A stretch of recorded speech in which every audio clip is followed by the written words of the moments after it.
係啦，今年天象嗱，我通常喺第一版咧都會見俾你哋望到咧，今年嘅天象有啲咩特別好睇嘅。你見到有月食個樣啦，又有日食個樣啦，又流星雨啦。咁但係當然啦，日食就喺香港睇唔到嘅。咁啊，一陣就會講俾大家聽。有點解要講咧咁樣樣嚇。我哋先去咗先，係啦。誒、開始我哋呢個講座之前咧，就要賣少少廣告。啊，賣咩廣告咧咁樣樣？首先第一樣嘢同大家致歉先嘅。咁因為我知好多同好咧都好想攞到我哋今年嗰本天文年歷啊，2026年。咁啊唔好意思啊，因為而家我哋大概咧要下個禮拜先印到，係啦，大概要下個禮拜先至印到。咁所以咧應該咧就好快會有噶啦。誒、但係大家如果真係想買嘅話咧，我哋先可以填咗個表格先嘅。咁呢度有QR code 啦，又下邊有條 link 啦，就去訂我哋呢本天文年歷咁樣樣。一般嘅價錢係80蚊嘅，咁就我哋會員價就應該係60蚊，係咪？應該係60蚊嘅，係啦。咁咧就係啦，咁訂完就會盡快收到啦。咁而太空館嗰邊咧，我哋都有賣嘅。太空館嗰個而家仲係嘅上年嗰本嘅，咁應該就應該下個禮拜到啦，我哋就盡快會俾貨嗰邊。太空館都應該會有噶啦。咁而各大書局，我記得睇先，唔係話星圖嚟嘅嗰個係星圖。我哋今年都出咗旋轉星圖嘅，咁就旋轉星圖咧都喺呢個嘅三聯定商務啊。都係嗰個大機構啦嚇，三聯商務嘅大機構啦，都應該有賣㗎啦。即係我哋其實學會有今年嘅天文年歷2026啦，就下個禮拜應該會有㗎啦。咁咧就仲有我哋嘅旋轉星圖啦，我哋會嘅旋轉星圖啦，係啦都會有嘅。咁嗱呢一樣嘢咁啊，同我哋嘅會有關啦。咁另外一樣有少少宣傳咧，就係咩？同我哋個會無關嘅。不過咧，我都知道有啲同學咧已經收到呢個聖誕禮物啦。咁啊咩聖誕禮物咧？喺呢個聖誕節嘅時候咧，大家都好震撼地咧收到一個 message，就係出咗 Dwarf Mini 啦。咁啊，我見到淘寶價大概係人民幣2000蚊到啦，牛啦。咁跟住另外一個咧就都係好震撼啦。咁你又係就係S30 Pro 啦，C-Star S30 Pro 啦。咁就我知道尋晚啊同今日咧已經有攝影嘅同好咧喺攝影 group 嗰度咧已經掟咗出嚟，好似收到禮物啦已經。係啦，已經拆咗禮物啦。尋晚喺北潭涌嗰度都有人拆禮物喎，我知道係啦。咁咧就應該係開始有㗎啦。咁我哋好多人都好犀利啊，好多人都訂啊，我知道，因為個價錢都幾靚，係啦，跟住都係3000零蚊到啦嚇，咁樣。咁呢個就今年嘅開心嘅事啦，咁樣呢啲係嚇。咁天文嚟講嘅開心事，好啦。咁啊，翻嚟啦。我哋開始，我哋真係講落去啦。今年有啲咩講咧？我以往聽開我講呢個講座嘅朋友咧都知，我大概會分三類去講嘅。三類彗星、流星啦、日月食啦、行星現象啦。今年比較我哋值得去關注咧，一定係日月食噶啦嚇。咁香港個兩個日食都睇唔到嘅，就月食睇到一個係啦，但係都唔係超級理想嘅，係啦。咁因為翻工啊，因為嗰個時間大家翻緊工，未放工嘅應該嚇。咁係啦。咁但係我今日想講咗彗星同流星先，係啦。咁點解講彗星同流星咧？咁樣樣，咁彗星同流星，因為上年咧，我哋有好多 unexpected 嘅彗星走咗出嚟啊。咁啊，好多同好咧就好開心啦，去影咗啦，咁樣 unexpected 嘅彗星。咁例如係邊個咧？咁嗱我先講咗嚟緊呢年先。嚟緊呢年咧有我就都係上呢個MPC 啦，Minor Planet Center 嗰度啦，IAU 嗰個。咁去 download 咗啲最 update 嘅資料。嗱，我嘅最 update 資料咧就係1月7號嘅，係啦，即係幾日之前啦。咁可能過嗰每兩三日到咧，佢就會有一啲新嘅 observation，有啲 data 咧出咗嚟，佢就會 update 嗰個 file 嘅。咁其實就過幾日就可能未必 update 噶啦，跟住就要即係要再 run 咁樣咯。但係 up to 1月7號嘅 data 咧，我 shortlist 咗，大概喺呢一年裏邊咧，即係2026年呢裏邊咧，大概有4粒個亮度咧，佢過近日點嘅時候咧，大概都會 within 十等嘅彗星。咁啊呢度有個 list 咯。咁係啦，有幾粒係有兩粒係 periodic 啦，即係我哋都即係翻翻嚟又走，翻翻嚟又走咁樣，都係一個比較近周期短周期嘅咁樣樣啦。咁1月8號其實啱啱就過咗啦，就係尋日啦咁樣樣。尋日嘅一粒彗星咁就過近日點，咁通常過近日點嗰段時間都唔係好睇到嘅嚇，咁就會近地點就好啲，係啦，近日點就有多時太近太陽啦，咁好多時俾太陽嘅光芒咧就會遮蓋咗，因為佢太接近咧，你一定係啲黃昏啊，或者係一啲清晨嘅時候咧，你先睇得到，係啦。咁anyway 我都 list 咗1月8號、1月21號、4月20號、8月2號呢幾粒，係啦。咁就呢一粒咧就1月21號咧，好似好個星等咧，好亮啊！你見到好亮，但係其實咧又唔係夠係真喎。點解咧？一陣我會講到。其實跟住嘅呢排嘅 observation 咧，發覺咧其實佢唔係想象中咁光。咁你會問，喂，點解彗星咁 predictable 咧？嗱，一陣我哋睇到佢一啲嘢，你就大概了解到點解咁 unpredictable 咧？因為其實同佢裏邊擁有嘅嘢有關，嗰粒彗星擁有嘅嘢有關，係啦。咁 anyway，咁呢扎嘅都係可以追嘅彗星啦。好啦，講翻上年啦，講翻簡單啲嘅彗星結構先。好，係咪有同好？OK，係啦。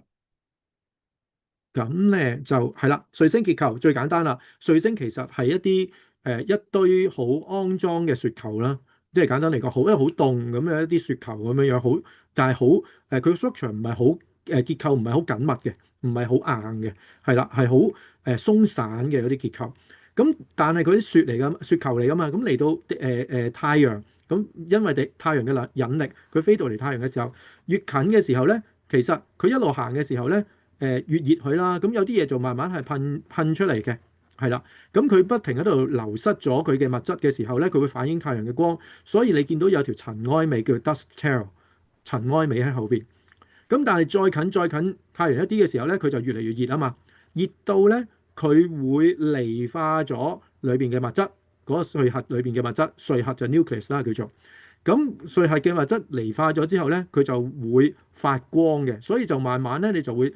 你越接近太陽嘅時候咧，就會見到條離子尾開始生成，咁就係熱到佢去離化一啲氣體，跟住之後嘅時候咧就會出現呢條尾啦。咁但係一條係彎啲，一條直啲嘅。咁因為我哋太陽嘅輻射而導致呢度離化咧，佢好似太陽嗰啲風噴過嚟咁，所以係比較直嘅，係啦。但係呢條塵埃尾咧就根據彗星嘅軌道慢慢漏，跟住條軌道咁樣嚟咧，咁佢就彎啲嘅。係啦，咁你亦都見到兩隻顏色冇咁一樣啦。咁塵埃尾係反映太陽嘅光，我哋太陽嘅光係接近大概黃黃地、白白地色嘅顏色啦，所以你見到係呢啲黃黃地色嘅顏色嚟嘅。咁但係離子尾嗰啲咧，係因為佢離化咗之後咧，佢會發光，發光咧通常就同嗰個物質有關啦。咁大致上，我哋覺得有可能係綠綠地色或者藍藍地色都會有機會嘅，係啦。好，呢個大概正常嘅結構啦。咁即係簡單嚟講，佢未夠近太陽嘅時候，最多見到佢條塵埃尾嘅啫。越嚟越近嘅時候，條塵埃尾越嚟越粗，跟住之後咧就開始佢會發展另外一條叫做離子尾啦。越近太陽嘅時候，好啦。咁另外啦，咁頭先呢啲講咗啦，咁碎發就係佢發出嚟嘅呢個波啦嚇，呢啲塵埃喺度蒸發出嚟嚇嘅時候咧，佢成個波喺度咁樣樣，就都幾光咁樣啦。好，咁星等嗱，好多時咧，我哋睇彗星咧，所謂嘅星等咧，同我哋正式睇星嘅星等係唔同嘅，完全唔同。咁又嚇都係星等啫。咁嗰個星等咧，譬如我舉個例子，大家知道我哋睇星，綠等星係最暗啦，即係人嘅肉眼就咁睇最暗嘅星等啦，即係一個極黑嘅環境裏邊，我哋睇最暗嘅星等大概綠等啦，係啦。咁6、5、4、3、2、1，就光啲啦，零等再光啲啦，負嘅等級係再光啲啦，呢啲就係我哋睇到嘅嘢。好啦，咁跟住落去，但係彗星係點定嘅咧？嗱，如果大家有經驗咧，就係一粒星咧，佢個星等綠等我睇得到，好正常，普通人肉眼唔使雙筒唔使雙筒仔下都睇得到嘅，好暗好暗一粒。咁但係如果大家睇過星雲嗰啲嘢或者彗星都知道，其實唔係咁簡單嘅。點解咧？因為嗰啲星咧就化開咗，硬係你每次睇彗星咧，嗰啲星等咧明明寫住綠等，點解好似我都睇唔到嘅咧？彗星嘅星等綠等我都睇唔到喎，點解咧？其實因為我哋點樣計佢嘅星等咧？原來係咁嘅。嗱，假設我哋而家你個星表啦，咁樣去到十等星嘅，47，即係譬如呢個數字47，四十七代表咩咧？四十七就代表4.7等，係啦，就係咁樣樣。咁啊，呢度咧，呢度就50，即係五點零等，係啦，55，即係5.5等，係啦，咁樣樣落去。好啦，假設我哋而家喺呢度 focus 喺呢個位，咁我哋放大佢啦，變成呢度。嗱，咁就大家睇右上角呢個黑色嘅呢個 field of view 裏邊啦，你見到其實有一粒彗星喺度嘅喎，嗰粒彗星係點咧？就係呢個位置，彗星化開噶嘛。咁你化開咗，我點樣估到佢升等咧？啊，其實原來估嘅方法係咁嘅。嗱，你見到呢啲實在嘅星咧，一點點嗰啲星咧，其實有5等啊、5.5等啊、8.6啊、8.2啊，呢啲星等啦。其實跟住我哋點樣定佢升等咧？原來個方法係咁嘅，我哋將個 focus 校蒙佢，將個 focus 校蒙佢，咁你每一點星咪變成好似個波咁啦，蒙咗咯。好啦，咁啊，大家如果真係揾咧，揾得翻呢粒彗星去咗邊啊？其實呢粒彗星就喺呢度啦，就佢會大咗嘅一個波。咁周圍嘅星都會大咗一個波，變咗個波咁啊嘛。好啦，咁你 outflow 到佢差唔多，佢嘅 size 差唔多同呢粒差唔多大嘅時候咧，咁佢個蒙嘅程度啦，個蒙嘅程度差唔多大啦。outflow 到差唔多嘅 size 嘅時候咧，好啦，咁你而家見到有啲仲有啲係光啲嘅波，有啲又暗啲嘅波啊嘛。嗱，跟住就睇啦。我而家呢個 focus 呢個位，我而家 focus 呢個位，咁究竟係介乎喺邊兩個光暗之間呢？舉個例子，假設我而家覺得，咦，佢喺呢個同埋假設喺呢個嘅光波裏邊，係啦，呢兩個之間啊，咁我假設係呢兩個之間，咁咪即是話我而家嗰粒彗星，假設我而家粒彗星咧，係介乎喺5.0等啦，同埋頭先呢度呢一個波係幾多啊？呢一個波即係呢度，我當係8.6啦，8.6等嗰度之間，即係佢嘅暗嘅程度啊，介乎呢兩個之間。好啦，我哋再望翻咯喎，咁究竟佢係近呢個多啲啊，定話近呢個多啲咧？咁你要判別啦。咁我哋就將呢度間成5格，係啦，間成五格。好啦，咁跟住之後咧，你就覺得，咦？究竟我覺得，咦？好似近呢個多啲喎，呢個係8點幾啊？咁我覺得佢接近呢個，哦，當假設喺呢度啦，咁樣樣。咁呢邊咧，咪就1:4咯，即係個比例咁樣樣，咪近呢度多啲，咁咪1:4咯。咁啊，1:4嘅話，咁我哋就做得條好簡單嘅式啦，即係好似以前我哋計數學咁樣樣啦，就8.6乘4加5.0乘一除翻5。哦，即係好似即係好似數學上邊啊，俾一個 point A，俾一個 point B 你，跟住呢度咧就有個比例唔知1:4，跟住咧就揾翻呢一個 point 嘅 coordinate 咁樣樣，即係有個做法係咁，咁嚟去咁樣去揾佢個星等。咁所以從呢個方法裏邊簡單嚟講，你咁樣揾係 OK fine，你揾到呢個星等，但係呢個星等其實係要將你原本粒星校蒙咗成個波，跟住之後你先至再去定佢個星等嘅，所以呢個叫綜合星等，就唔係真係真真正正一粒星一點嘅時候個星等。所以好明顯咧，你用呢個方法，即是話我哋定呢個星等嘅時候咧，係當佢蒙咗之後咁樣去定，即係將六等星係蒙咗之後。咁嚟去定呢個，即係去講呢個星等，所以一粒彗星，咁佢一定俾你睇一粒六等嘅真正嘅星星，係一定係暗好多噶啦。咁所以成件事就咁就容易理解到啦。點解我哋話彗星啊？譬如六等嘅彗星，我真係用肉眼睇唔到噶喎。你通常一定要係用呢個嘅雙筒望遠鏡底下，你先至有機會睇得到。因為仲要睇埋佢有化開幾多喎，蒙幾多喎，係嘛？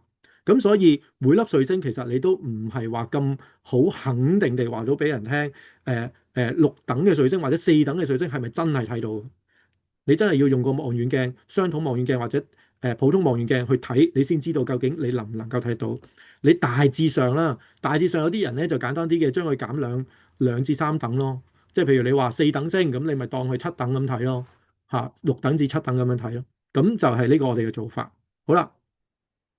呢個第一樣嘢啦，咁所以咧星等咧就咁講個綜合星等，我哋講緊彗星嘅綜合星等，即係你上網查到嘅全部都係綜合星等嚟嘅，係啦。咁你要有個expectation，你有個期望，即係會同你真正睇星嘅個星等有啲落差。好啦，第二樣嘢係咩咧？點解彗星咁難去預測咧？咁樣樣咁啊，我哋有一條公式噶嘛，我哋有條公式係星等嘅公式。咁啊，當然啦，將佢化成咗彗星嘅時候咧，我哋就變咗呢條公式啦。咁啊，中間有幾個數要大家學下嘅，呢個叫 delta，delta 咧就係嗰粒彗星同埋我哋地球嘅距離，R 咧就係嗰粒彗星同埋太陽嘅距離。咁啊，彗星有幾樣嘢啦，即係太陽越嚟去近，越離粒彗星近，咁佢會熱佢啊嘛。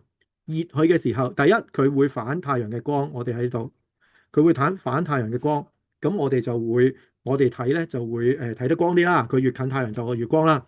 當然第二個 factor 就係即係，所以你見到 R 呢個好重要呢個 factor。咁另外一個位咧就 delta，就係即是話粒彗星同我哋之間距離啦，呢個 delta 呢個 R 啦。咁即使話越近我哋嘅時候，就算你暗嘅嘢近我哋都容易睇噶嘛。咁所以佢又有呢個 factor 喺呢度啦，咁嘅。咁呢兩個 factor 大家容易理解啦。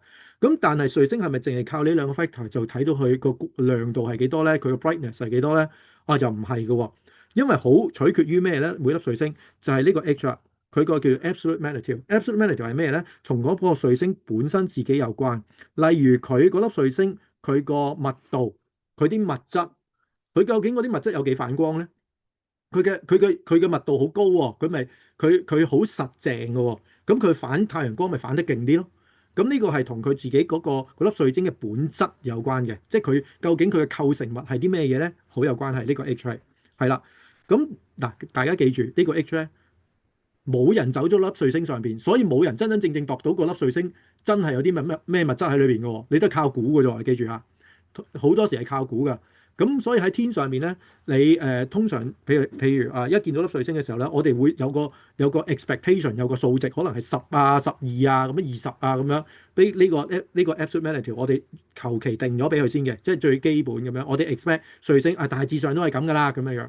好啦，咁另外咧，仲有一個叫 G 嘅數值，係啦，呢個 index 係咩嚟嘅咧？呢個 G 嘅 index 係咩咧？就係當佢越嚟越接近太陽嘅時候，佢會有啲連鎖嘅反應噶嘛？咩連鎖反應啊？就係佢會噴發出嚟噶嘛，佢會噴到幾大啊嘛，幾嚿嘢，佢會慢慢會蒸發有啲嘢出嚟噶嘛，開始溶啊，去蒸發。佢會蒸發到幾大咧？佢蒸發出嚟嘅嘢會令到成個嘢令到成粒彗星嗰度咧會反太陽光啊嘛。所以呢個 G 嘅 factor 就係其實同佢溶嘅時候噴發出嚟嘅時候，佢會噴幾多嘢出嚟有關。咁所以呢兩個 factor 咧係好影響究竟粒彗星最尾去到幾光。係啦，嗱，呢個 delta 同埋 R 呢兩個數值咧，好容易計嘅，天文學家一定計得到嘅。delta 同 R 呢兩個數值一定計得到。最難搞咧就係 H 同 G 嘅數值。H 你唔知粒彗星裏邊有咩物質，即係 G 嘅數值，你唔知粒彗星咧越接近太陽嘅時候咧，佢會溶咗啲咩出嚟啊？佢噴發咗啲咩出嚟？佢會唔會溶咧？究竟佢個boiling point 係幾多咧？佢 evaporation 嘅時候，佢會有啲咩物質噴咗出嚟咧？你唔知個彗星裏邊有啲咩嘢啊嘛？咁所以呢兩個係完全係未知之數。所以咧，每一次咧，我哋要做咩咧？就做觀察嘅時候咧，就喺度修正我哋嘅理論，對呢粒彗星嘅 model，即係話呢個 H 嘅數值，呢個 H 嘅數值咧係幾多？呢個 G 嘅數值係幾多？所以就每幾日你就 update，每幾日去 update。如果有新數值就 plug 入去啦。咁所以MPC 嗰度咧就會有呢個數值啦，即係IAU 啊，即係國際天文聯會咧有個 Minor Planet Center 嗰度咧就有一啲新數值就 fit 入去啊，有新數值就 fit 入去啊，所以就日日喺度變緊嘅，其實都係啦。咁頭先我哋都有講到啦，今年我就話呢一粒彗星咧，其實5.2好似好犀利啦。其實咧到而家為止咧，誒、有喺 observation 裏邊咧，其實發覺佢 H 同 G 嘅數值唔係我哋想象中咁大，係啦，係細咗。咁所以咧，呢個亮度咧，而家新嘅亮度大概8等度，我知道係啦。咁啊，呢個係我哋嘅 expectation 咯，咁樣樣即係有啲落差。咁你話落差成日都有㗎啦。咁但係上年咧，嗱今年我唔知啦，因為大家嗰啲彗星都未嚟到太陽裏邊，所以好難講。咁但係上年咧就好多喜出望外嘅彗星嘅。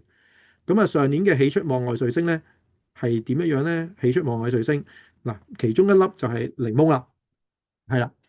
咁天文學家 expect 一開始嘅時候，佢嘅 expect 嘅 magnitude 咧係10等嘅啫，10點幾啊！我原本都冇上年都冇擺佢入個 list 度啊，10.5啊，好似係，因為我話用10等嚟做 reference 啊嘛，點佢就10.5等。咁點知咧去到後來咧越嚟越犀利，咁咧就係飆到去3.5等。嗱，3.5等真係就算你加咗2等，加咗3等都好咧，真係肉眼都有機會睇到啊！所以上年咧好犀利，好多同好咧就走去影啦。咁啊10月啊11月嗰啲時候咧影得好犀利。咁你嗱下邊有啲數值嘅都了解下呢粒彗星啦。呢粒彗星個 eccentricity 叫做偏心率。我哋成日話咧偏心點樣偏心咧？零就唔偏心，唔偏心即係咩咧？係一個圓形。嗰粒彗星行一個圓形，圍住太陽行一個圓形。咁譬如0.1咧，0.1就偏偏地心啦。咁佢就開始變橢圓形，係啦。咁去到幾時咧？咁你再犀利啲咧，就去到一，係啦，去到一咧就係一個拋物線，就係拋物線。咁啊高過一咧，咁高過一就係雙曲線啦，即係呢啲係雙曲線啦，咁樣樣。咁有咩咁特別啊？特別地方就係佢如果行呢個橢圓形嘅時候，即使話佢會回歸咯，即係我會計到佢嘅回歸嘅周期啊。係啦，呢個即係佢會翻嚟。簡單嚟講，佢會翻嚟。咁如果一咧，一或以上嗰啲咧就唔翻嚟啦。咁你唔翻嚟，咁你 expect 咁咪即係太陽系以外嘅一啲彗星嚟嘅，其實嚟自太陽系以外。一以下嗰啲咧，我都 expect 啊，佢幾遠都好啦，佢應該都係屬於叫做太陽系裏邊嘅一啲彗星啦，咁樣樣。係啦，咁啊，我哋睇呢個數值，哇，呢個數值都唔細喎。你見呢粒檸檬0.9957喎，佢所以咧佢一個好大嘅橢圓形，佢嘅半軸長啦，即係咩叫半軸長咧？就係我哋一個橢圓形將佢斬開一半，咁呢個好似個半徑咁啦，佢就122個 AU，AU 係咩咧？就係太陽同地球之間嘅距離就係 AU 啦，係啦。咁你見到佢周期係幾多咧？周期咧大概係1345年啊，1345年都耐啦。嗱，如果大家有個 sense 咧，就係譬如我哋嘅行星喺我哋嘅太陽系裏邊，水星譬如0.4個 AU 啦，咁佢周期好快，100幾日就得㗎啦。咁我哋越嚟越遠啦。咁譬如比較遠啲我哋木星就可能12年啦，接近12年一個周期啦。跟住就越遠嘅行星咧就越犀利嘅。咁你知道天王星大概84年到啦。去到呢個嘅海王星咧大概係呢個嘅165年到，而冥王星就200幾啦，已經去到。咁即是話千幾年，即係好後噶咯喎。係啊，好遠過冥王星噶咯，即係其實佢個軌道應該係。咁啊，我哋 expect 其實再遠啲就去到呢個叫 Oort cloud 噶啦，奧爾特雲嗰度噶啦。咁佢算係接近太陽系嘅邊緣嘅一個彗星嚟㗎啦。呢個即係好耐啦，你哋成世人都唔會再見到啦，千幾年啊嘛，咁樣樣係咯。咁呢一粒3.5係 unexpected 嘅，咁啊係驚喜嚟嘅，上年嘅驚喜。咁另外都仲有一粒驚喜喎。咁啊上年咧就係2025R2 Swan 啦，係啦。咁呢粒有咩咁特別咧？就係發現佢嘅日子同佢嘅近日點係爭一日嘅啫。發現佢嘅日子咧係發現佢好似係9月11號，9月11號發現，跟住第二日就已經近日點啦。係佢近日點係0.994，sorry，佢嘅近日點係0.5，係啦，即係大概地球同埋佢太陽之間中間度啦嚇。咁佢都係一粒比較長周期啲嘅彗星啦，830年啦嚇。咁啊半軸長係176，係啦。咁呢個係啦，大概係咁啦。咁佢又係原本咧就即係一發現佢咧就已經飆到好勁，係突然爆發嗰隻嘅呢個好特別嘅呢粒彗星。好啦，咁啊彗星大概係咁啦。咁今年嘅我都未 list 咗出嚟啫，我都未話好特別有好大嘅 expectation 啊，希望有啲特殊嘅爆發啦。不過因為每粒彗星你都唔係太清楚，我哋對太陽系外而嚟嘅彗星，即係接近個 eccentricity 係一嗰啲咧，彗星期望會大啲嘅。因為佢如果係個 eccentricity 係誒比較接近零啊，即係0.幾嗰啲咧，其實已經轉咗去太陽系好多次。即係我哋對佢哋研究咧，已經研究咗好多次好多次。譬如克雷彗星研究咗幾次啦，其他嗰啲彗星都研究咗好多次。譬如幾廿年一致嗰啲彗星咧，就研究咗好多次。所以咧，咁其實對佢個裏邊嘅結構啊，即係或者佢裏擁有嘅物質咧，係會清楚好多。你唔清楚佢物質，咁即是話會有機會爆發一啲你唔清楚嘅嘢出嚟啊嘛，所以你會對佢嘅期望就即係多啲幻想，呢個係真嘅，係啦咁樣咯。好啦，咁啊彗星大概咁啦。咁另外就流星雨嗱，流星雨咧今年咧其實就我會特別 recommend 去追係追咩咧？英仙座。係啦，英仙座同埋雙子座，其實年年都係呢兩個噶啦。講得多都係呢兩個。但係今年靚啊？點解啊？因為8月13號係初一啊，係啊，即係30初一冇月光啊嘛。咁你夠暗嘅話，即是話如果好天咧，你就真係可以好多睇嘅，睇得好多。咁啊，雙子座都係啦，初六都係上弦啦，上弦之嘅時候都即係半日咯，半日跟住之後就好，跟住後邊就靚噶啦，跟住就咁，所以我會 expect 嘅。好啦，但係今年咧，我喺 list 度咧加多咗摩羯座 Alpha 同埋寶瓶座 Delta，寶瓶座 Delta 不嬲都有噶啦，但係我就加咗摩羯座 Alpha 出去。點解咧？大家睇下，係同一日，係啦。咁啊，同一日佢黃經都係大概128度喎，黃經嚇。咁即係點啊？即係同一日有兩個流星雨，而且大家諗一諗清楚，摩羯座同寶瓶座其實 friend 嚟嘅喎，兩個隔離嘅啫喎，係。咁即是話兩個流星雨嘅輻射點咧係好接近嘅喎，即係啦。同埋摩羯座嗰個係容易有火流星嘅，係啦。但係唔好處係咩咧？係十八咁啊，農曆18即係都仲係好勁啦個月光嚇，即係都係啦，都月光都唔弱啦。咁所以就但係你上半晚係啦，都唔得嘅，都係要等下係咯，下半晚先得。係啊，因為呢個月份都秋季星座都要夜夜地先出嚟。係啊，咁樣樣都唔係咁好啊，所以冇辦法啦。但係 anyway，我嚟緊咧之後咧，我都會加翻摩羯座落去，因為始終咧，我覺得啊7月3，即係你7月呢段時候咧，兩個流星雨擺埋一齊咧，即係睇唔到呢個睇隔離嗰個，即係可能都有啲嘢睇啦，咁樣樣嚇，咁樣樣咯。咁就係啦。今年象限移座咧，以往象限移座你見佢流星數目啦嚇，即係都會比較多。流星天仔數啦咁樣，咁嗰個咧誒，但係今年唔好係咩咧？嗰個月光係16，所以就唔係咁好咯。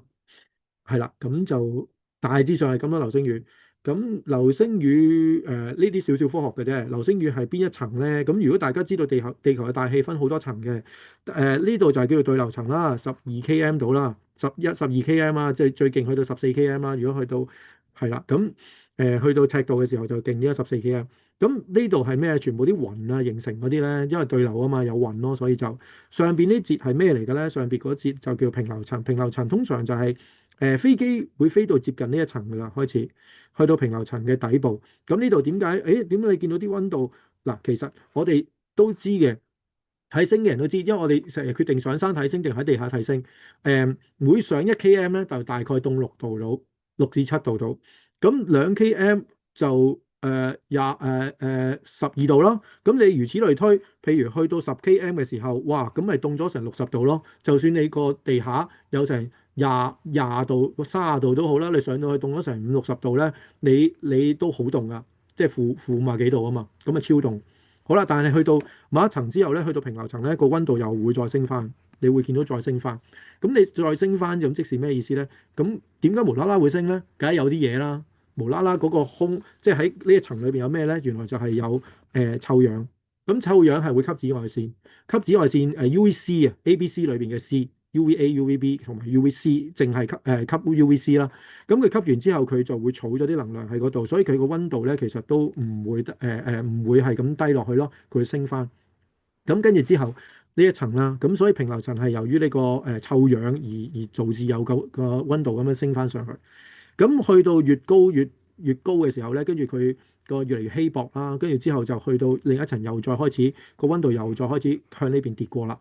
咁就即係佢中間又冇嘢啦。咁嗰一層叫做中間層，係啦。咁中間層再上一層咧，又個溫度再升翻。咁佢嗰層咧叫做熱層，熱層就係有電離層喺度啦，即係開始有離子喺度。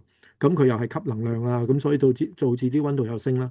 咁你會問其實流星係個現象係邊度嚟嘅咧？就係中間層嚟，即係呢一層，係呢一層，即係當出邊外太空嘅一啲碎石啊、冰塊啦，開始跌入去呢度嘅跌入去我哋大氣層嘅時候，佢經過咗熱層，跟住去到中間層咧，就開始會發光，同空氣摩擦就開始發光咁樣樣，係啦。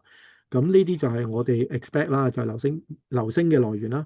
咁流星雨咁呢個數係天頂每小時出現咯，即係數有幾多粒，即係每個鐘有幾多粒啦。咁呢個就簡單啲，有個 requirement 啦，呢啲就唔特別講啦。照六等以上啦，要輻射點嗰度射出嚟。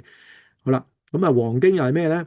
黃經就係我哋定嘅，咁就係黃道同埋我哋嘅天赤道相交嗰點開始，咁咧就誒係啦。咁我哋地球喺呢度，譬如相交點。好啦，跟住由呢度開始，咁就跟住呢度就當零度啦。跟住慢慢地球會點啊？慢慢去逆時針咁樣轉啦，圍繞住太陽。佢喺度轉嘅時候，咁呢隻角度就叫黃經啦。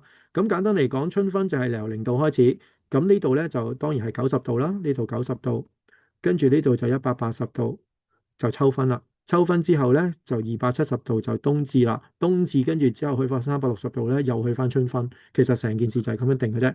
咁我喺嗰個 list 上邊咧都定咗，今年我哋計算得到咧，嗰個嘅呢啲日子都 check 過噶啦，因為咧我哋 check 過咗天文台嗰邊出嘅年曆，同我哋都一致嘅，係啦。咁我哋亦都 check 過咗唔同地域嘅天文年曆，都係一致嘅，係啦。咁呢個數值應該都啱噶啦，都係啦，咁啦。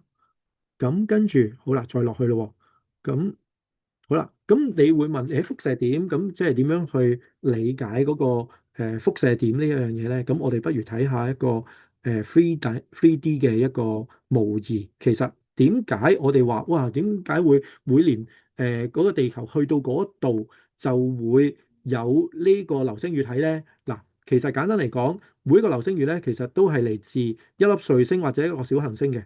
嗱，我當睇一睇先。嗱，而家你見唔見到呢條白色嘅線？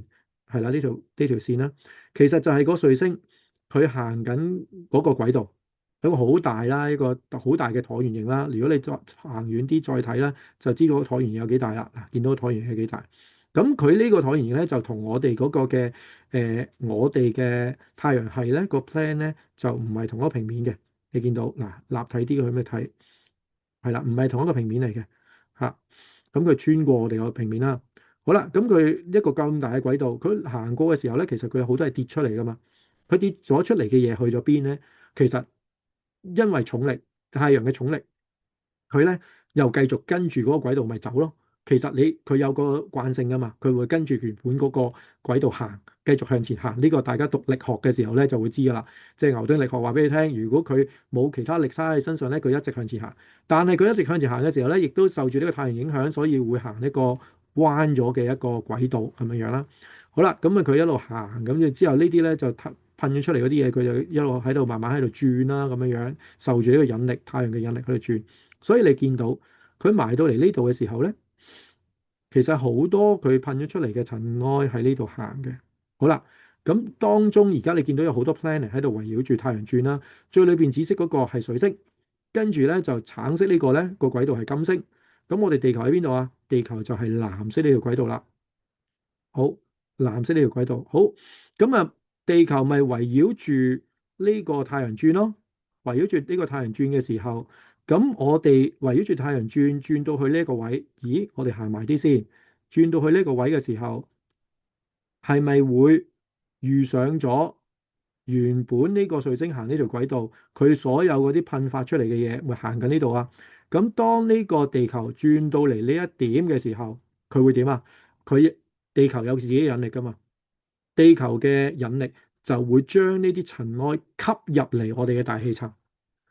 咁喺地球上面，我哋咁我哋就會覺得嗰啲誒吸落嚟嘅塵埃，好似係同一個方向扯過嚟咁咯。係啦，吸入嚟咁樣樣，一吸入嚟嘅時候，咁我哋望住，譬如佢吸入嚟呢個位，咁我哋咁去望住啊，我佢背後望落去，原來係喺呢個星座嗰度喎，所以個感覺就好似喺個星座嗰度噴出嚟咁啦。其實嗰個星座係背景嚟啫。余 Sir 唔好意思啊，睇唔到個 slide 啊。冇轉到個 slide。咦？等等先，係咪？等等下，係咪？哦。睇唔到，等等下，我而家 stop 咗佢先，再 share 多次。好，share 生 video。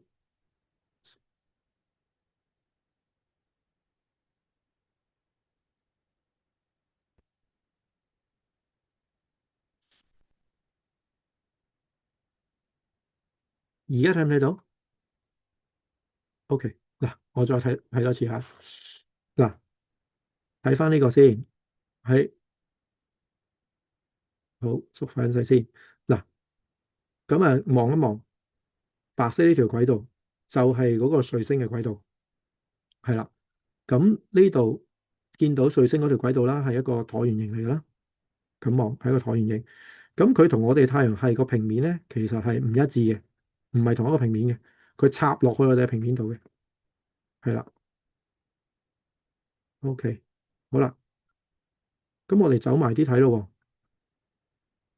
喎。咁佢呢條軌道穿過咩啊？咁啱地咧，大家望一望，嗱，最裏邊嗰粒係紫色係水星，外邊少少呢粒就係金星，橙色呢粒係金星，地球咧就係藍色呢條軌道啦，藍色呢條軌道。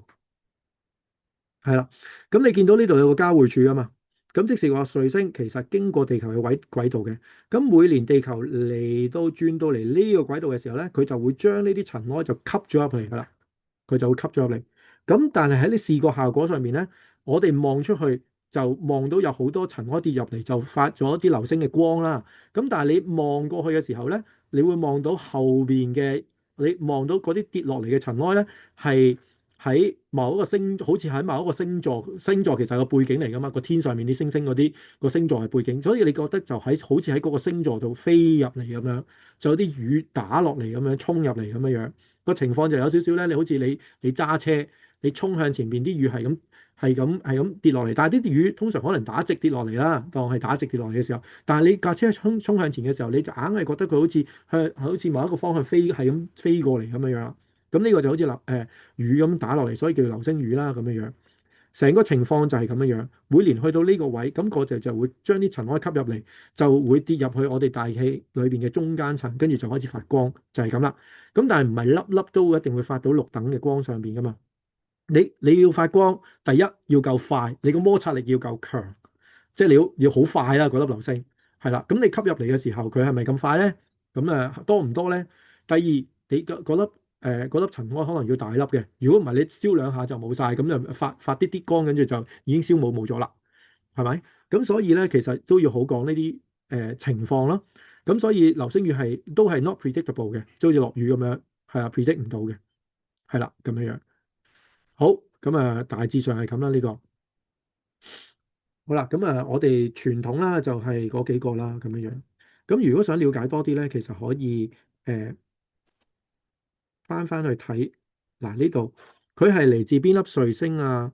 嚟自咩彗星啊？咁我呢度大概或者小行星都有寫嘅，係啦，咁大家可以去研究下啦，咁樣樣。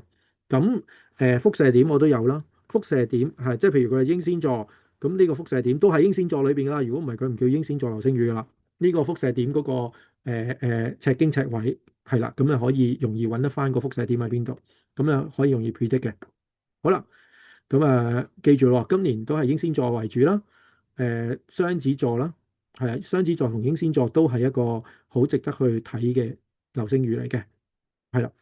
好，咁就流星講到嚟呢度啦。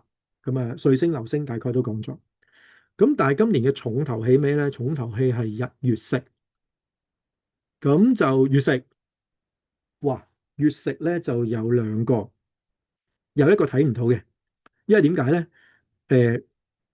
呢個月偏食，咁睇唔到，點解？就因為啱啱地球自轉嘅時候，令到嗰面唔係對住月光咯，所以你咪睇唔到咯。即係成件事就係咁簡單啦。咁另一個好啲嘅咧，好啲就月全食，哇，好正喎月全食。不過唔係，嗰個月全食嗰個時間咧係好點講咧？你要早走，你要早放工。點解啊？就因為你見到初虧係5點啦，5點50分。咁月食嘅時間嗱，講一講先月食嘅情況。咁月食咧，通常就由呢個嘅慢慢走入去半影區啦，地球嘅半影啦，跟住開始走入去本影。嗱，本影先真真正正係食啊嚇。走咗入本影先至真真正食，佢同日食唔同㗎嚇，月食佢走咗入地球嘅半影都未係完全真係開始有一忽粒咗嘅，要走入去呢個本影裏邊咧，地球嘅本影先開始食。咁食到最中間嘅時候就最紅啦，跟住之後就慢慢開始就出翻嚟啦咁樣樣。所以咧，真真正正咧開始見到粒咗咧，就係真係初虧。食記係咩咧？食記就係即係成個走晒入去，成個食晒。咁但係成個食晒得嚟咧，佢都仲有啲時間喺個成個食晒裏邊咧，慢慢喺度走噶嘛，係咪？咁跟住之後咧，就會食甚啦，最犀利食甚啦，就最暗最紅啦嗰個時候啦。跟住生光咧就開始出翻個邊出嚟啦，跟住復原。好，咁我哋翻嚟睇呢個位先。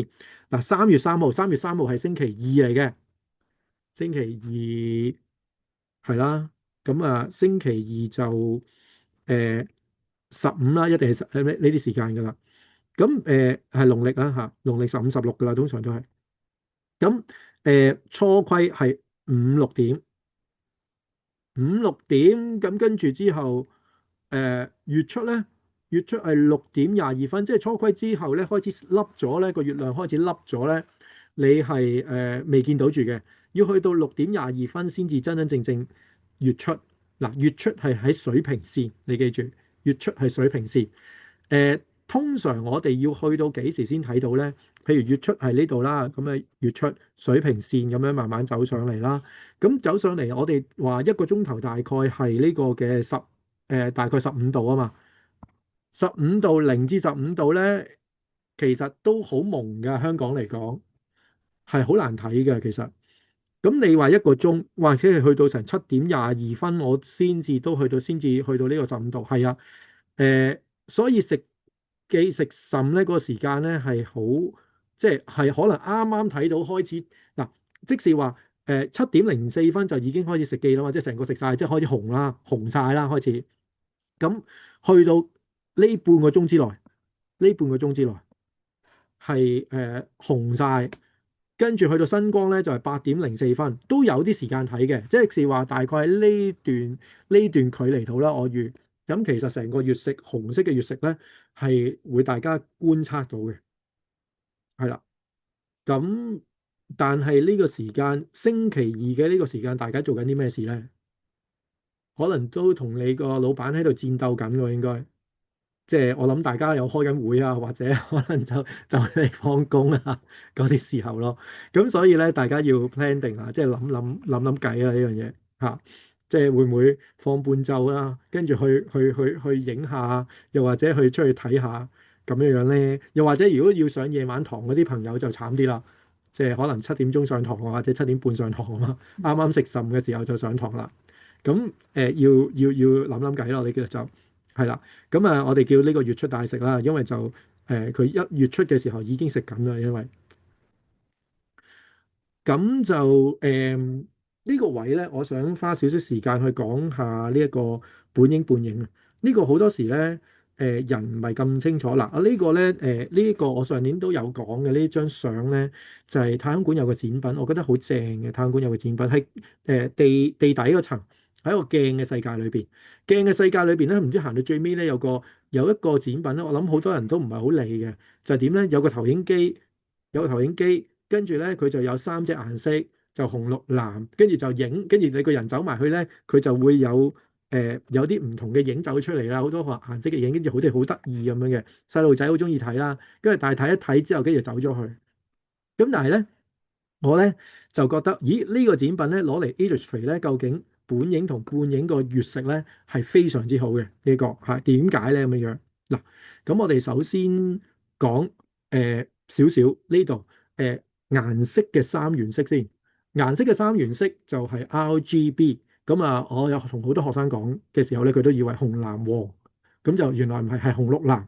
咁紅綠藍點解係紅綠藍？點解唔紅藍黃咧？點嚟嘅呢個三原色？其實同人嘅眼球有關嘅。人嘅眼球裏邊咧有兩類嘅細胞，一種叫做叫 rod cell，另一種叫 cone cell，即係視錐細胞同埋視咩咧？視柱啊、視幹啊細胞，好似視幹細胞叫做個譯法係啦。咁視幹細胞就睇光暗嘅，即係黑白啦，你當。咁視錐細胞咧，原來裏邊都係分咗三細類嘅喎。嗰三細類咧，佢就分一隻細啲，一隻中嘅 size，一隻大嘅 size。咁大家就會有一隻叫 S 空，一隻叫 M 空，一隻叫 L 空，係咩嚟嘅咧？咁樣 S 係 small 啦，係咪啊？個 M 就 medium 啦，L 就 large 啦。咁其實又唔係嘅，short 係 S 咧，係唔係 small 係 short 咩咧？短咩咧？係 short wavelength 啊，係睇短波長嘅光嘅。medium 係睇中段波長嘅光，而 L 咧係長波長嘅光。咁長波長咩叫長波長咧？原來長波長係紅色，中波長咧就係綠色，而短波長咧就係藍色。所以 that's why 咧，人咧係睇呢三隻色咧，係光嘅三原色就係呢三隻啦，RGB 呢三隻色。咁人點睇到其他顏色㗎？原來其他顏色係溝出嚟嘅，係啦。咁啊，紅色溝綠色就會有呢個黃色啦，叫 yellow 啦。咁綠色溝藍色咧就會係叫做 cyan 啦。紅色溝藍色咧就會 magenta 啦，嚇就紫紫地色。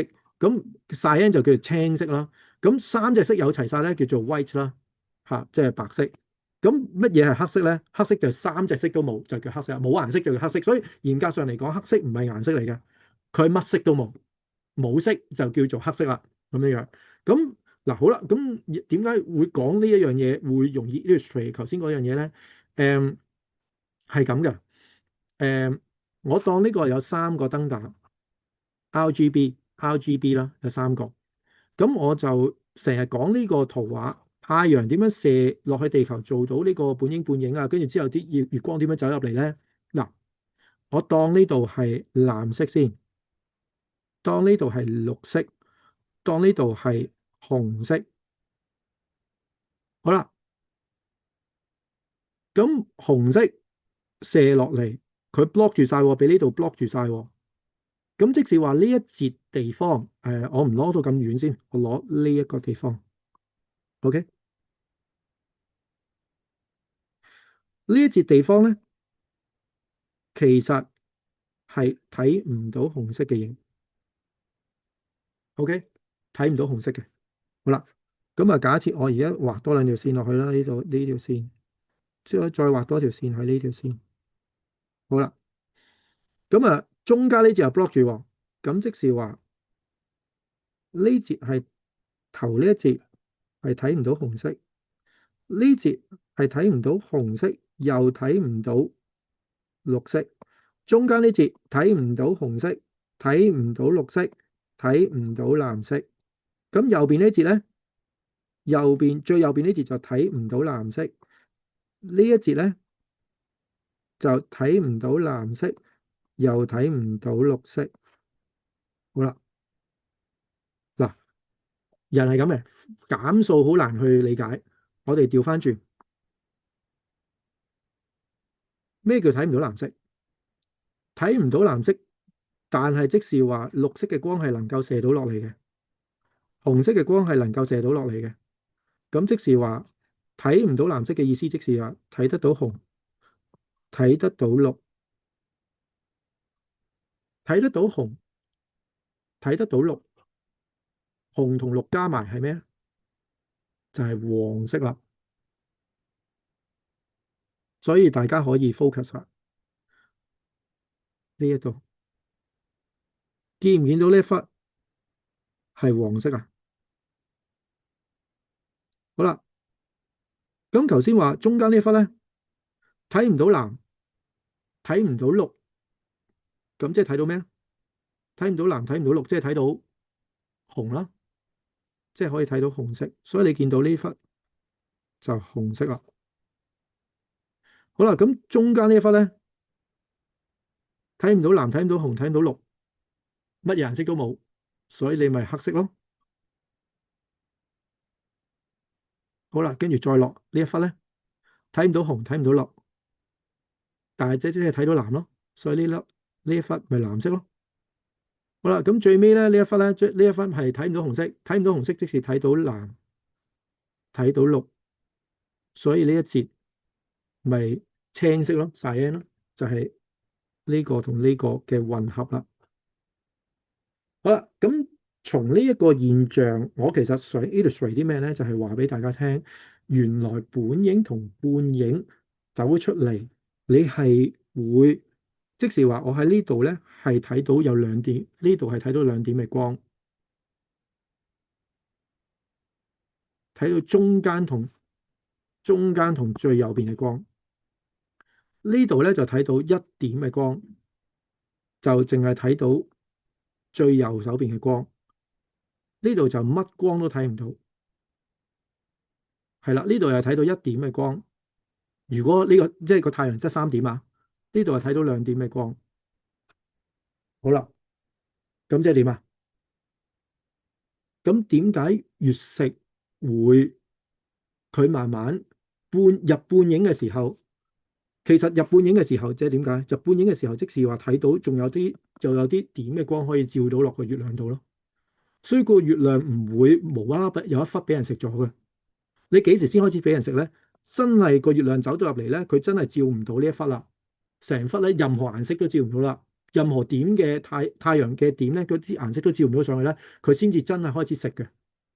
係啦，好，咁啊，所以點解要入到本影先至開始真正有食咧？係呢個原因。好啦，咁啊，月亮點解會紅色咧？呢個就同另一個物理現象有關。紅色係由於係咁嗱，假設我當太陽光射過嚟，射好多條光過嚟啦，咁呢度係地球，呢邊係啲大氣，大氣一層、兩層、三層咁樣樣啦。咁你進入大氣嘅時候，光進入大氣有咩啊？梗係有折射啦，呢個最基本嘅。光進入大氣就一定有折射噶啦。咁即是話佢越外層咧，個大氣越少，佢嘅折射就冇咁犀利，即係啲光咧就會打直行多啲。咁越近地面嘅時候咧，佢嗰個折射就犀利啲，咁佢就轉彎多少少啦。咁越接近地面就越轉彎就就越多啦。咁呢個好正常啦。好啦，咁亦都係因為咧佢行嘅路徑多咗，亦都牽涉佢掂到嘅大氣亦都多咧。咁仲有另一個現象喎，呢個係同 Rayleigh 有關嘅，諾貝爾獎得獎者嚟嘅呢個係。咁就 Rayleigh 咧就發現原來喺啲光經過大氣嘅時候咧，大氣咧就會將一啲光咧吸收向周圍射翻出嚟。呢個現象叫做散射 （scattering）。係啦，呢個叫 Rayleigh scattering。咁佢會將我哋嘅大氣會將咩顏色嘅光吸得最多咧？原來就係比較高能量啲，就係藍色嘅光吸多啲。好啦，咁你少咗藍色嘅光係點啊？少咗藍色嘅光，嗱，望翻上之前呢樣嘢啊。如果我哋冇咗呢一忽顏色，即係三隻顏色撈埋一齊就白色啊嘛。呢一忽少咗啦，咁會點咧？咁佢咪接近咗黃色咯啲光。佢冇咗藍色就係變咗黃色多啦。咁所以咧，嗱，太陽管都有個展品嘅喎，呢個就係啦。嗱，佢射出嚟嘅光係比較白啲，但係經過咗好多大氣之後咧，佢吸收晒啲、散射晒啲藍光走之後咧，前邊呢度咧你見到紅晒嘅，前邊呢個頭係啦，呢個太陽管裏邊有個展品嘅，咁啊得閒可以去望下啦，呢個都係啦。咁啊越行得越長喺大氣裏邊咧，佢就越紅啦啲顏色。好啦，咁即係簡單嚟講，佢冇行大氣行得咁，冇行入大氣咁多就白啲，行入大氣少少就少黃，跟住之後咧行入大氣裏邊越多咧，佢就越接近紅色。好啦，咁我呢度有一個好特別嘅animation 啦，就係嗱留心就係咩咧？你見到越外層，我停一停咗呢個先，跳翻過嚟，我等大家容易啲望。係啦，stop 咗佢先。嗱，你見到外邊呢一層，呢度外邊呢一層係會特別白啲，呢個就黃啲，裏邊就會紅啲。嗱，記住啊，佢仲有折射啊，轉彎嘅。咁即係話我而家企咗喺月球，嗱，呢個係地球喎，呢個係地球。我企咗月球嘅時候，當地球遮住咗太陽，咁射到上嚟，我月球上面嘅光係咩光咧？一定唔會白光啦，因為白光射咗外邊啊嘛。黃光有少少啦，紅光就射上落去我月球上邊啦。即係如果我坐住喺月球上邊喺度睇地球睇太陽嘅時候咧，我就會見到呢啲紅色嘅光射過嚟我度啦。同埋仲有一樣嘢喎，你睇下條邊，地球點解要有條紅邊嘅咧？就係呢個大氣啊嘛。呢啲大氣就係散射咗太陽嗰啲光過嚟咧，就見到成條紅邊，所以照晒去我成個月球上邊咪紅晒咯。所以 that's why 點解成個月球走咗入去本應裏邊嘅時候，哇紅鬼晒㗎，成個月亮叫血月咧咁樣個原理都係咁樣嚟嘅，係啦。OK，好，咁啊，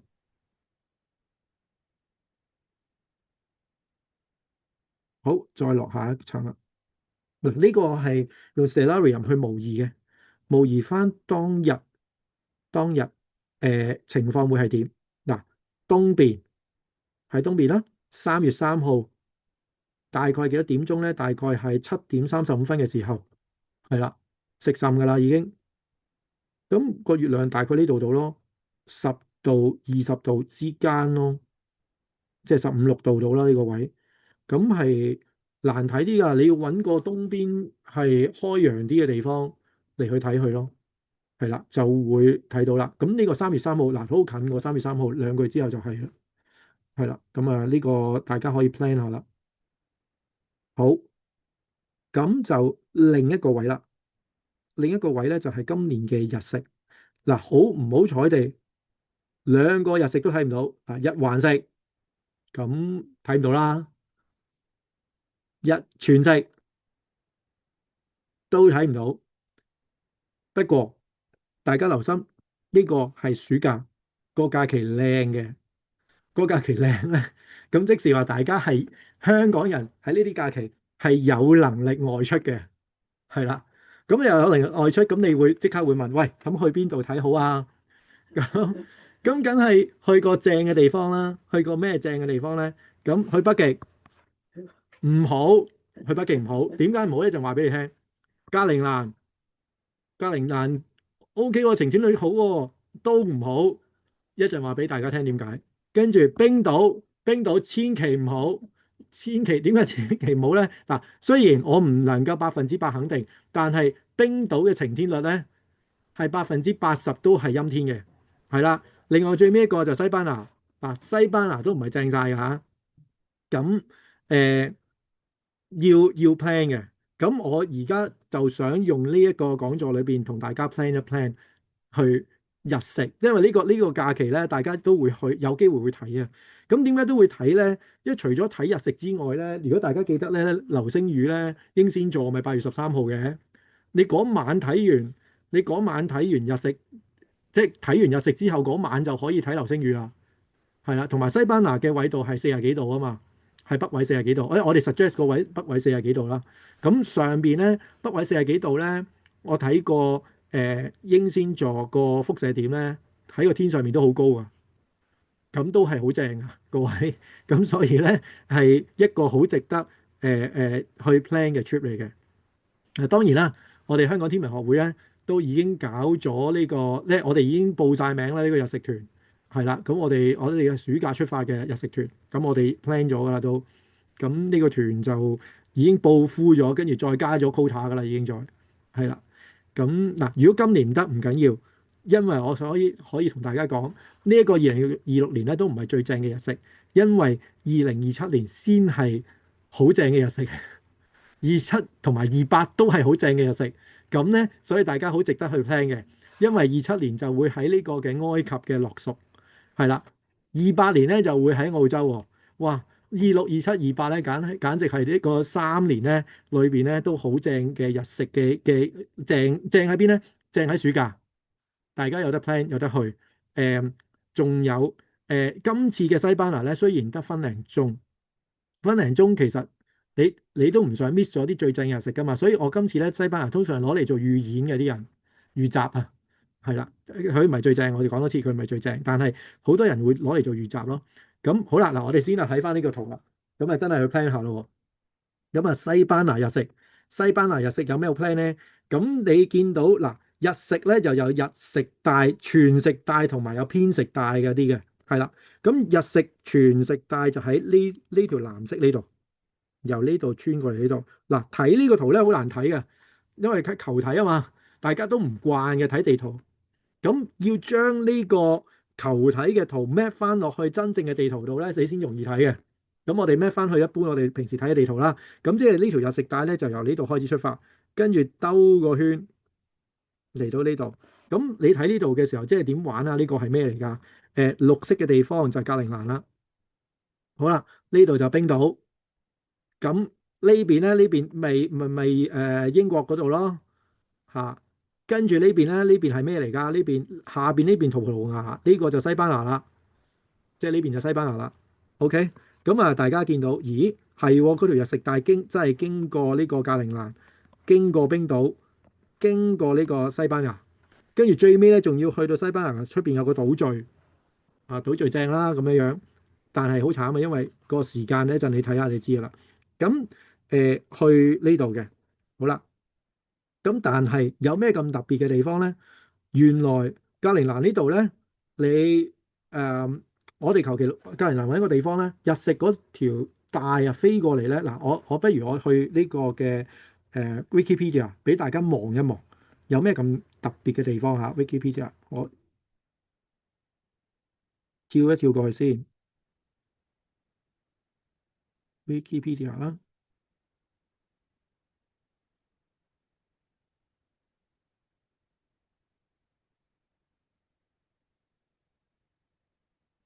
嗱，咁啊，Wikipedia 有個 animation。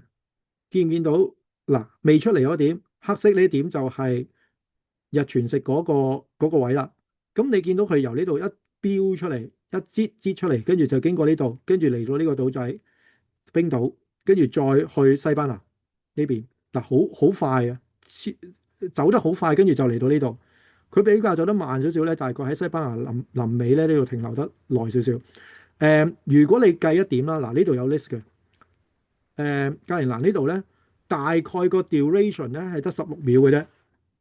咁你16秒，你可能一下就唔小心就冇咗嘅咯。咁你咁辛苦去到格陵蘭之後咧，雖然嗰邊嘅晴天率，如果你睇翻呢張圖，呢張圖點睇咧？綠色嘅地方嘅晴天率係好嘅，即係4、5成係有雲啦，係啦。咁越南嘅地方咧就晴天率越好，咁即係佢嘅有雲嘅率咧就係可能得10%啦、20%度啦。咁所以你見到越紅嘅地方就越差嘅，成幅圖裏邊越紅嘅地方就越差。你見到格陵蘭其實係好嘅，但係對得16秒咧，你覺得係危險啲嘅16秒呢度嚇。當然啦，你話我中意去格陵蘭，咁冇人阻到你啦。咁但係冰島咧，冰島又唔係掂得多喎。冰島唔係掂得多，但係冰島咧就紅晒嘅嚇，個晴天率好低，超低。咁所以你見到望落嚟呢邊，咦？呢邊又綠綠地喎，藍藍地喎，係邊度咧？呢段咪係西班牙攞呢個位，呢度就西班牙，所以好多人就 plan 去西班牙。好啦，咁西班牙嘅 duration 大概幾多度咧？你見到大概咧喺唔同嘅 city 啦，西班牙裏邊唔同嘅 city 啦，有1分鐘啦，當然有30秒啊，即係係啦，臨尾嗰啲啦。跟住之後有1分零鐘、分零鐘，大部分都係分零鐘嘅，係啦。我哋天文學會 plan 咗去嗰位咧，誒、Oviedo 呢度咧，大概都係分零鐘度嘅。我哋係 plan 咗去 Oviedo 呢度，係啊。咁呢個 city 啦，咁呢個 city 喺邊度嚟嘅咧？咁樣樣，咁啊可以再同大家望多啲啦。我哋 plan 咗，我哋個會 plan 咗咧，就喺呢一個位度。咁啊，喂，晴天率都冇咁好，係啊，但係我哋專登想揾海邊啊。我哋而家你大概睇到呢個晴天率咧，大概都係5成度咯，5、6成之間，即係有雲嘅機會率係5成度咯，一半半啦，叫做一半半。但係另一個好處就係佢向住西邊、向住北邊，成個海咧係成個海嚟嘅，咁變咗我可以咧睇嗰個個日食咧，可以睇到好低都仲睇到，係啦，呢個係我哋個考量啊。當然啦，有啲同好咧就唔係嘅，佢會揀 Burgos 呢度啊，Burgos 呢度係啦。咁呢個位啊，或者呢邊呢啲位置啦，Leon 呢啲位咧都有同好揀，因為我哋啱啱去咗西涌天文台嗰個嘅交流太陽日食太陽嘅交流會，佢哋有同好都 plan 咗，佢哋就覺得就係呢個三角形裏邊咧就比較好啲。但係 anyway，我哋就想睇低啲咯，嗰個係啦，咁呢個係我哋考量。咁但係越後咧嗰個位咧就越夜啊，因為點解咧？我哋再睇下嗰個時間，睇翻個時間先。嗱，睇翻下呢度嘅時間，日食嘅時間係幾多咧？我哋睇翻 Oviedo 呢度啦，呢個就7點31分開始有 passo，即係偏食開始啦。全食開始咧就8點27分，8點27分先全食喎。8點27分，如果係香港嘅你哋就會諗到，哇，係咪黐線㗎？呢個天文台係咪傻㗎？8點幾咪已經冇太陽咯？唔係啊，因為呢度嘅緯度係北緯40幾度，北緯40幾度咧，你嗰個時間咧8月幾嘅時間咧係仲係接近呢個嘅夏至附近，即係都夏至冇幾耐啦，八月幾都好，即係都係一個月之內度啦。咁其實佢個日長係超長㗎。係去到日落係其實9點先日落噶，其實9點幾先日落嘅。咁所以你嗰段時間，咁你話咦日落啫，日落係9點幾啫，咁佢咪好接近日落咯？係啦，嗱，最唔好嘅地方就係因為呢一個日食咧係好接近日落，所以我哋點解揀海邊就睇佢日落咧？就係呢個原因啦。咁我哋用 Stellarium 模擬翻出嚟啦，其實嗰個我都真係喺西邊好接近日落嘅時候，大概得10度啫。但係嗱，我曾經去過葡萄牙，我係睇到嗱，香港就唔得嘅，香港就15度以上咧，都係掹車邊開始睇到，即係太蒙啦，太多太多煙霞啦香港。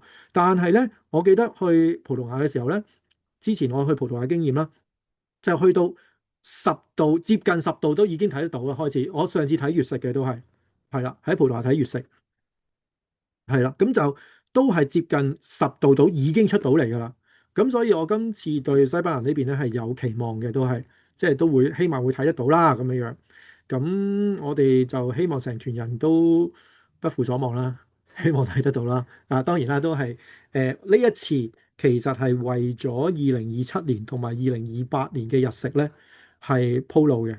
2027年個日食靚好多，喺邊度靚咧？就係佢嘅時間喺埃及嘅樂蜀啦，即係大家都去樂蜀都會去樂蜀神殿噶嘛。咁喺神殿，我諗都全世界啲人都會去追噶啦嗰個位，因為又睇神殿啊，跟住又睇日食啊，日食又喺你頭殼頂啊，係11點12點嗰啲時間，咁好正噶喎。咁另外一個就係澳洲啦，2028年就澳洲啦。澳洲咧嗰個日食係橫跨咗成個澳洲，咁所以咧其實都係好多地方係可以揀嘅喺澳洲就。所以而且2027年嗰個埃及樂蜀嘅日食係6分幾鐘嗱，有機會係呢個世紀最長嘅日食啊，有機會啊，你真係要睇咗先知。因為始終個 prediction 同 prediction，你真真正正量度到佢究竟個日食嘅時長個時間係幾耐，到時先知嘅都係啦。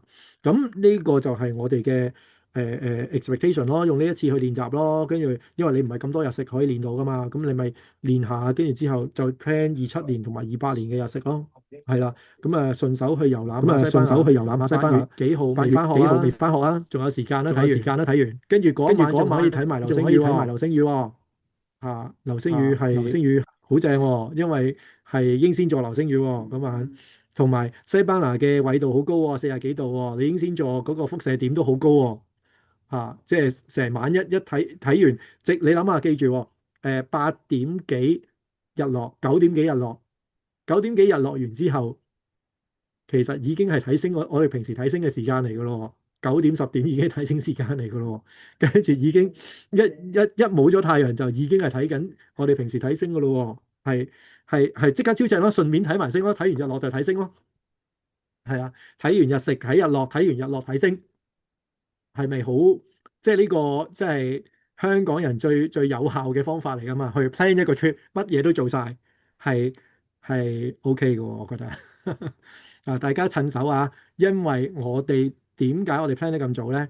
因為香港天文會 plan 嘅時候咧，已經嗰度差唔多冇晒宿位啦，喺即係嗰邊嘅附近，咁已經炒到好貴啦。我見到好似係2、3千蚊一晚啦，都要。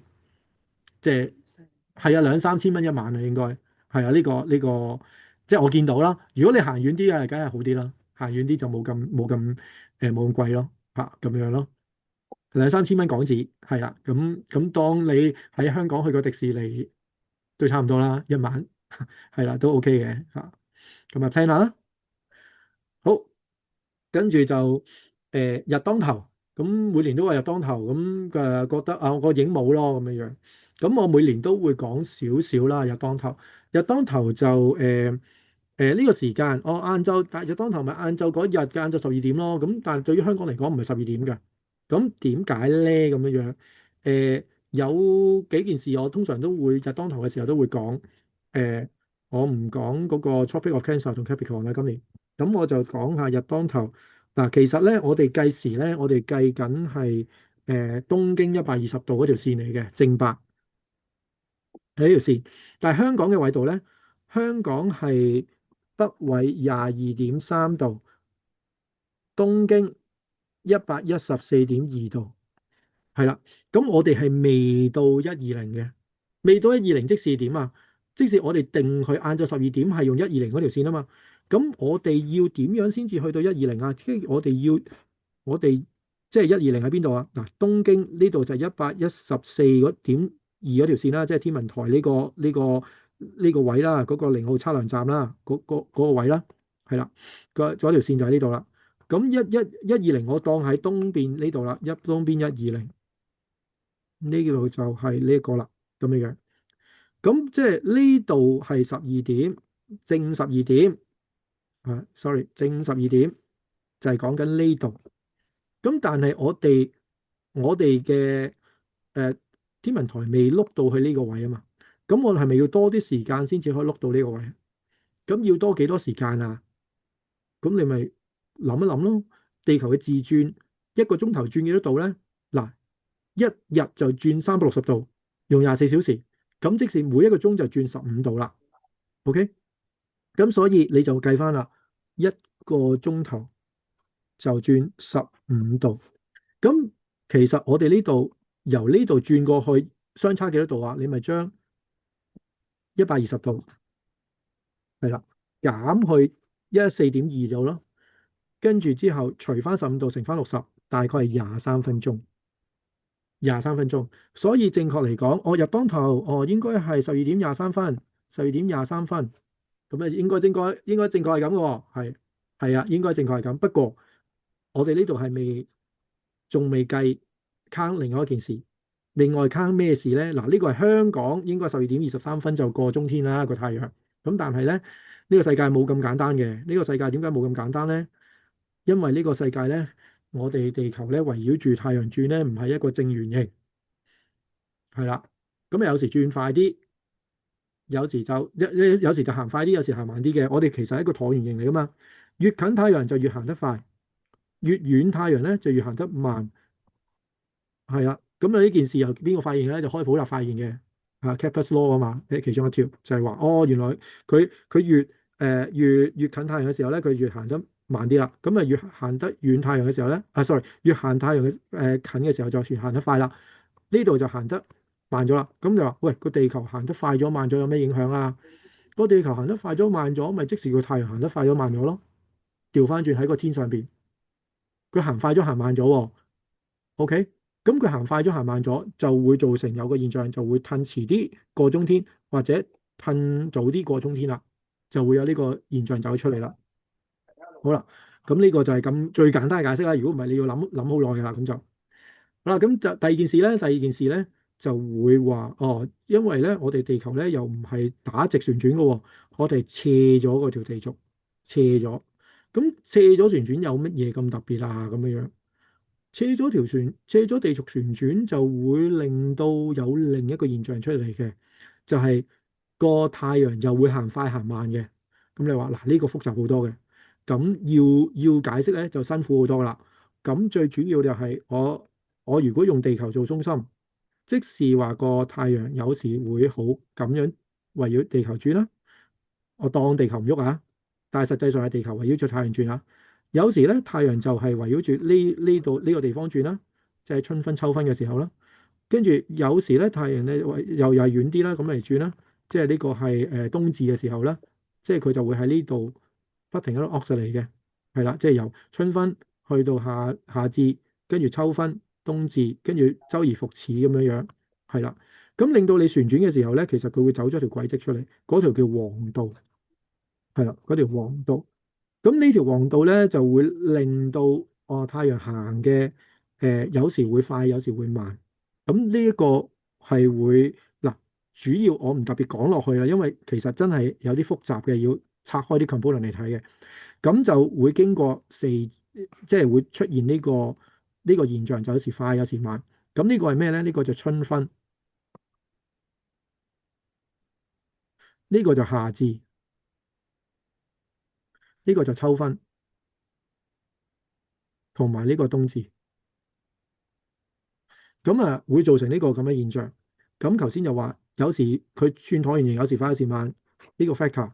咁呢個就係呢個係幾時咧？呢個就近日點，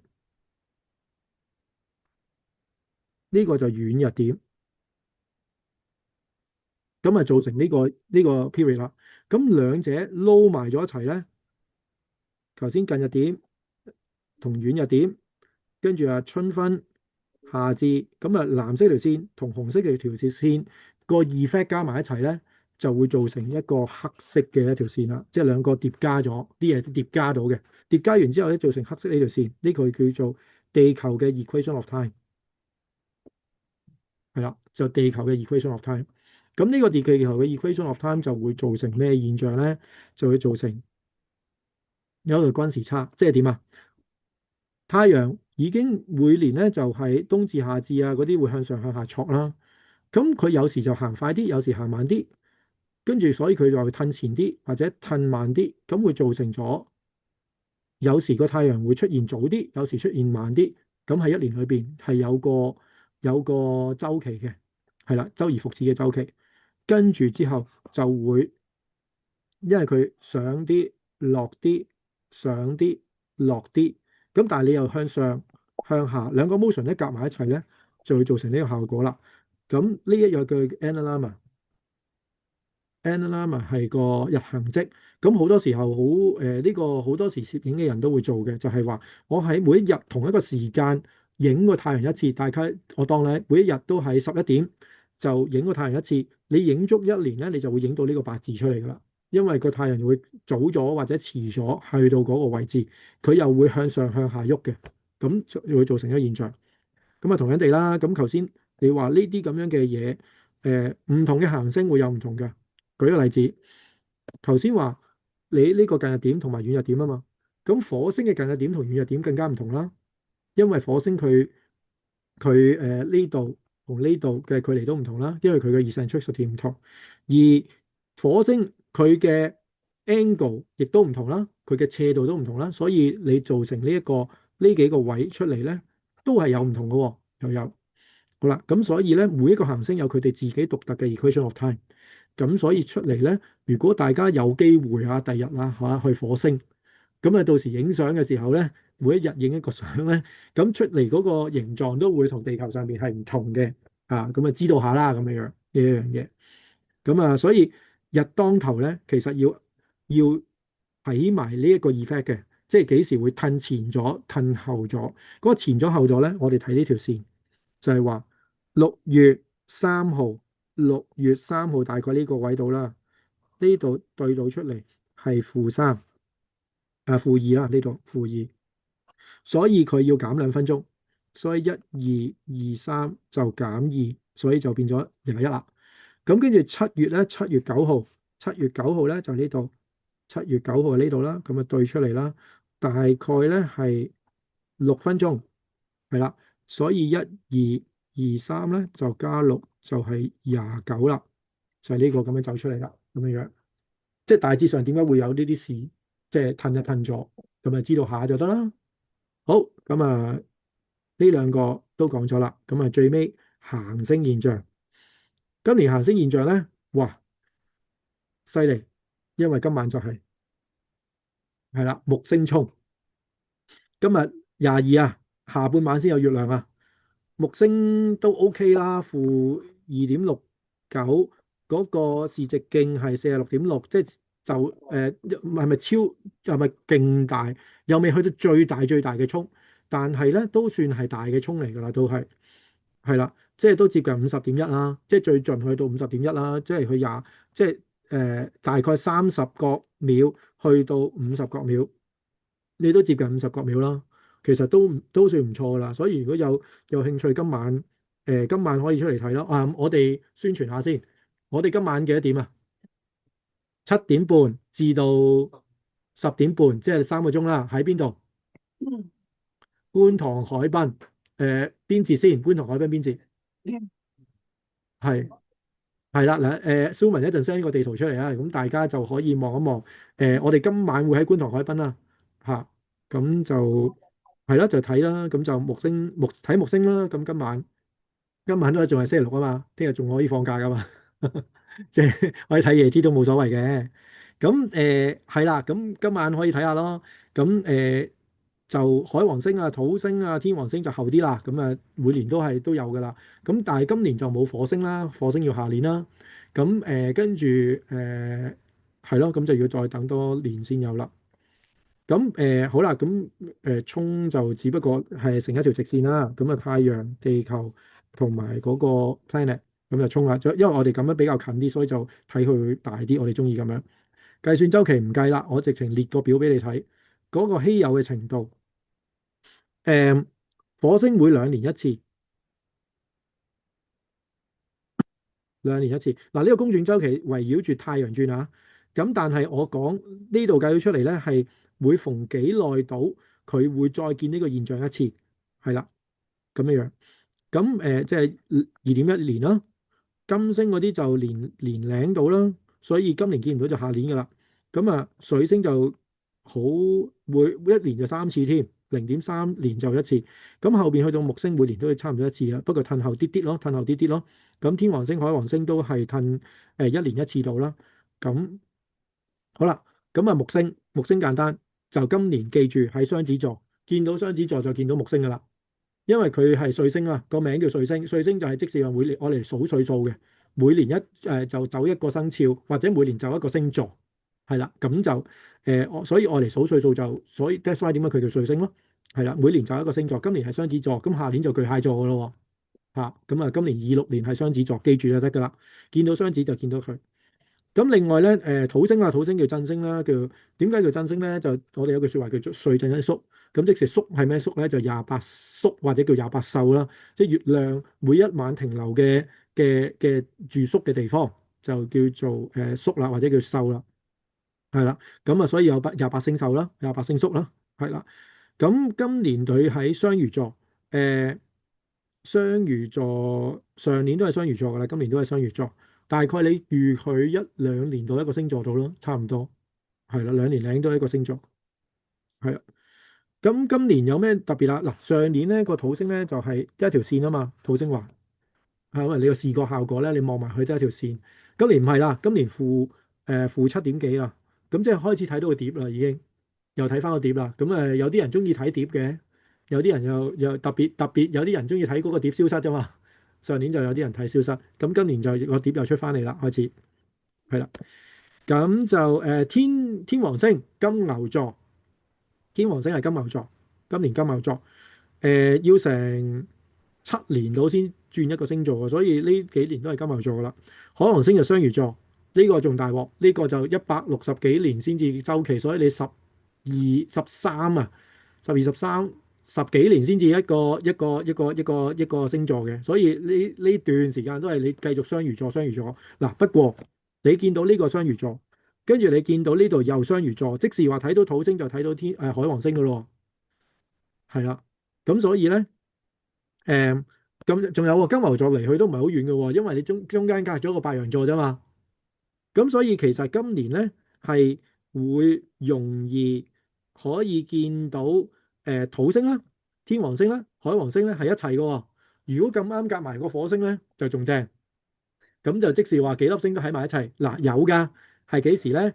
嗱，我呢度冇寫啫，大家記住12月、11月尾、12月頭到啦，就係幾粒星喺埋一齊㗎啦。咁點解12月啊？咁你12月咪睇到啲金牛座嗰啲咯，咪雙魚座咪啱啱就嚟走嗰啲咯，咪就係嗰個時間啦，咪開始睇到個站啦，係啦。好，咁就大概係咁啦。咁金星、水星咧，咁今年嘅水星都一如既往啊，水星都不停出現，又出現又出現啦。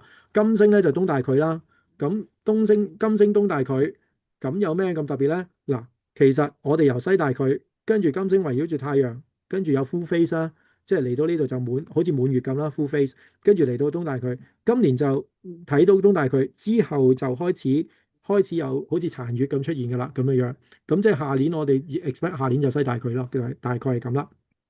咁金星水星記住啦，大概喺 around 太陽附近，唔係好遠嘅啫。咁好啦，今年嘅天文現象就大概係咁多啦。